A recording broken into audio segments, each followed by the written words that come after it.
రాదురా ఏ విజయం నీ కోసం నా కోసం, ఎటుపోదురా నువ్వు చేసిన కష్టం ఎప్పటికైనా సొంతం.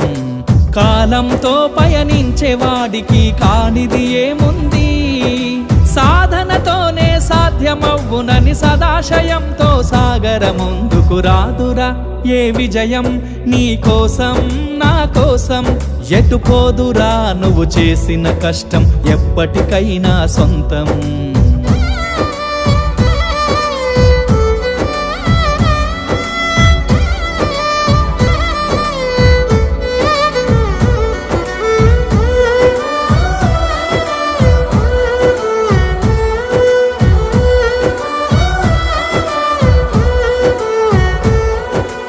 ఆకాశంలో అలలాగా పోయే ఆ పక్షులనే చూడు, అనుకున్న గమ్యమెంతున్న